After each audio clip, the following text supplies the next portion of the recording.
সাধক শিবচরণ। ইতিহাসে দেখা যায় যুগে যুগে বিভিন্ন স্থানে বিভিন্ন ধরনের সাধকদের আবির্ভাব ঘটে।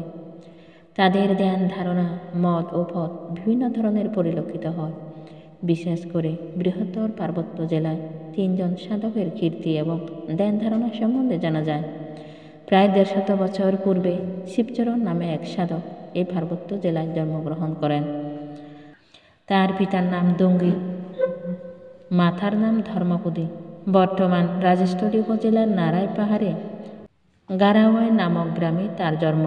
তার কীর্তিকলাপ সাধনা সম্বন্ধীয় নানা উপাখ্যান, পুঁথি ও পালাগান চাকমা ভাষায় দেখা যায়। তার জীবনের উপর ভিত্তি করে রচিত নানা ধরনের গান পার্বত্য জেলার জনসাধারণের আনন্দবর্ধন ও ঐতিহ্য সংরক্ষিত আছে। কথিত আছে শিবচরণ এক স্থান হতে অন্য স্থানে অলৌকিকভাবে চলে যেতেন।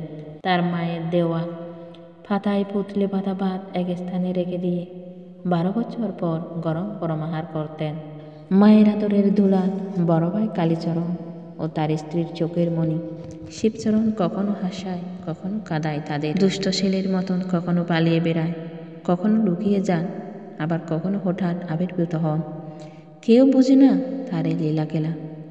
এরকম কোনো অলৌকিক ঘটনা ঘটলে কে না তাকে দেখতে আসে। এরূপ আচরণে সাধারণ লোকদের মধ্যে কি আর তাকে মানায়? তিনি কোথাও স্থির থাকতেন না, সবসময় একটা উদাসীন মন তাকে তাড়া করে ফিরে। সাধারণত পাহাড়ি যুবক যৌবনে পদার্পণ করা মাত্র তাদের সঙ্গিনীর অভাব হয় না। শোকে মুখে কথাবার্তায় তাদের প্রেমভাব জেগে ওঠে। কিন্তু শিবচরণ সেই স্বভাবের লোক নহে। কোনো যুবতী মেয়ের সাওনিতে তার মন ভুলে না, কোথায় কোথায় তার প্রেম জাগরিত হয় না। বাল্যকাল হতে তার কত সঙ্গী সাথী পাড়ায় বাস করে। তার সঙ্গীদের মধ্যে কপাইলে ধৈল্যে রাঙা, হুক্কে ফর্সা, দাবারাম, সিদং, দুলবেদা, গুজঙ্গি, আরও কত। মেয়েদের মধ্যে খালাবি, বরবি, থামালাগি, ইত্তুগি, পঞ্চগি, হালাচলি ইত্যাদি। বন্ধুদের মধ্যে একমাত্র সিদং তার প্রিয় পাত্র ছিলেন। তিনি তার বন্ধু সিদংকে তার ওই সব গীতপদ শোনাতেন। কিন্তু সিদং সেসব কিছুই বোঝে না।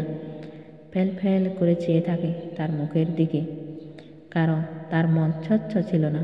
গজনের প্রতি সম্পূর্ণ বিশ্বাস রেখে সে আত্মসমর্পণ করতে পারে না। তাই পরম গজেনও তাকে দেখে দূরে অবস্থান করত। সিদংয়ের সংসারের প্রতি আকর্ষণ ছিল। সংসারের সুখ দুঃখ ও আনন্দ প্রবাহে বাসিয়ে দিতে তার মন বেকুল। অপরপক্ষে শিবচরণ ছিলেন বাধাবন্ধনহীন উন্মুক্ত জীবনের অধিকারী। স্বচ্ছ সরোবরে তুল্য পরিষ্কার তার মন। তাই তিনি চাওয়া মাত্রই পরম গজনের সান্নিধ্যে যেতে পারতেন। পরম গজনের প্রিয় পাত্র হওয়ায় সকল দেবদেবীর সাথে সাক্ষাতে তার কোনো অসুবিধা হতো না। কথিত আছে বর্ষার ঢলের সময় ছোট খালে বা ছোড়ার উপর একটা বাঁশ রেখে ছোড়ার পানি বন্ধ করতেন। বাঁশের সমানুষু বাঁধ তৈরি হলে এই বাঁধের নিচু দিয়ে শুকনো অবস্থায় লোকজন পারাপার হতো। মধ্যে মধ্যে তিনি দেশবাসীর প্রতি সৎ উপদেশ দিয়ে মহা উপকার সাধন করতেন। জনশ্রুতিতে জানা যায় সাধক শিবচরণ স্বাভাবিকভাবে মৃত্যুবরণ না করে অলৌকিকভাবে অন্তর্ধান হয়ে যান।